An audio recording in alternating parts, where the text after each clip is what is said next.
since it originally only ended up. They often fail to recognize intangible assets. So far could identify as colonial heritage.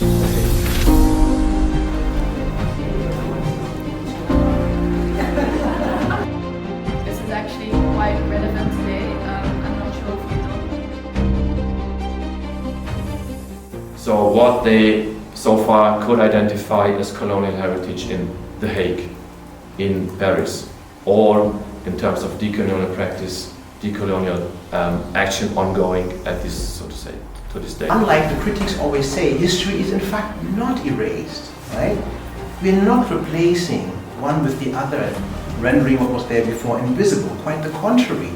We enable people to understand both and, importantly, understand the connection.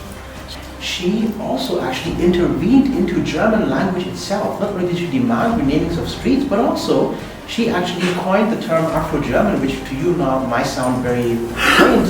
But in my own lifetime, this word did not exist, and you can imagine what white Germans would use otherwise. How to tell stories that were not told because they were not allowed to be there, or how to rewrite the city, but I think. And I believe that changing street names is really akin to remixing the public geography, literally remixing the city. Rewriting colonial history in contemporary German literature, and for me writing is foremost reading, so I will focus on that part a bit.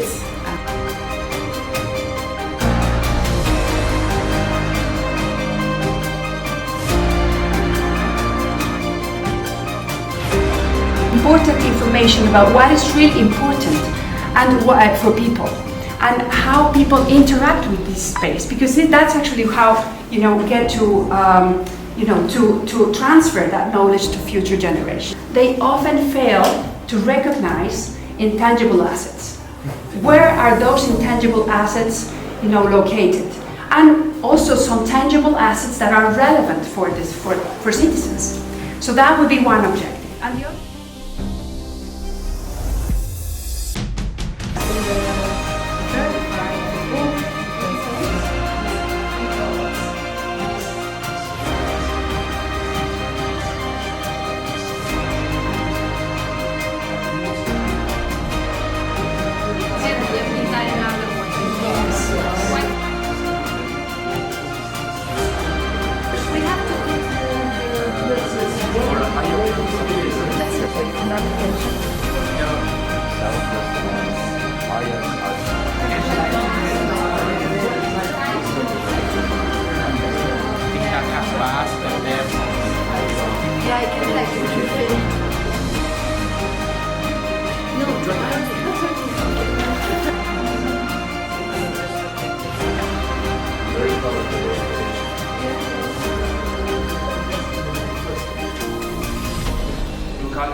Paris wasn't just to let you know, and she introduced me.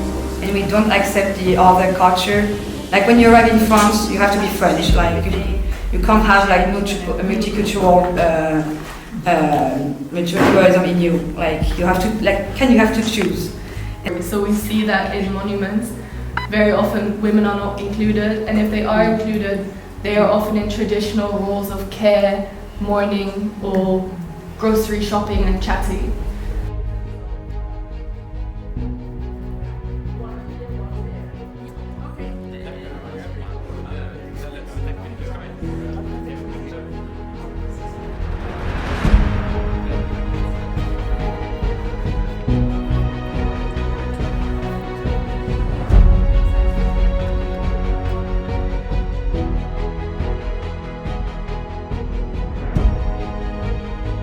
It's a stereotype that has a long history of use in colonial propaganda. So really during the very early days of colonial fervor and colonial ideation in Germany, images of Africa as an empty landscape were used as a way to justify colonialism. Some of you may have heard before the term terra nullius, which means empty land, and this was really something that was used to say this land is empty and ready to be colonized, which we know of course today is a falsehood. And so the question I was dealing with was how to brings something that expands the narrative of Africa and specifically works as a counter to this idea of terra nullius. And that's how the idea of terra multis came about. So terra multis, multis in this case meaning many, so land of many, because the question is, how do you take something like Afrikanische Straße and talk about a whole continent which has all these different people, and like there's not one thing that can really work as a representation. And so it was this idea of a narrative of Africa that includes many different people and cultures, and one way that we can represent these people and cultures is through their architecture. So we have architecture that is very pre-colonial historical architecture in the African continent, and this was kind of the starting point for me because, as I said, I'm actually by practice originally, I will say, an architect, and have always been really inspired by architecture in Africa. I myself grew up in Zimbabwe, so I had this connection to it.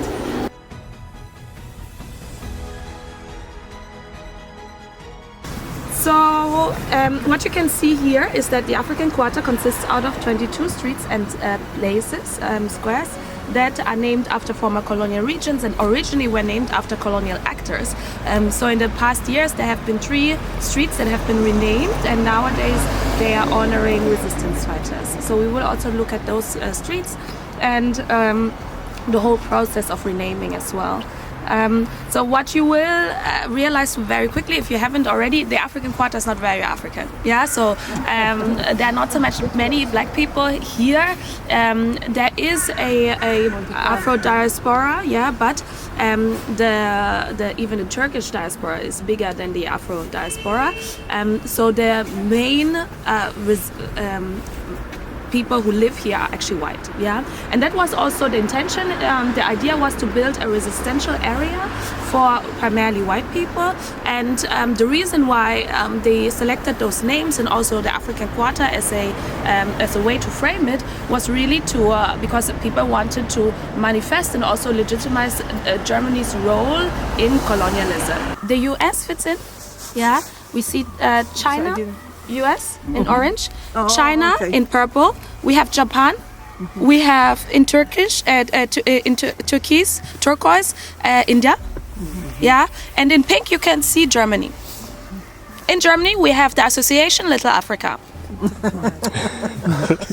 Yeah, make it make sense. Doesn't make sense, but it shows how distorted our idea of the size of the African continent is. They often fail to recognize intangible assets. In relation to these people that confront the colonial history, the colonial past, the continuities through their work and the constant work against these, that makes the structures that are lying underneath, that makes them. Gleichzeitig haben wir gekämpft gegen Wedding, wo wir bis jetzt auch das waren sehr viele Straßen, die nach Menschen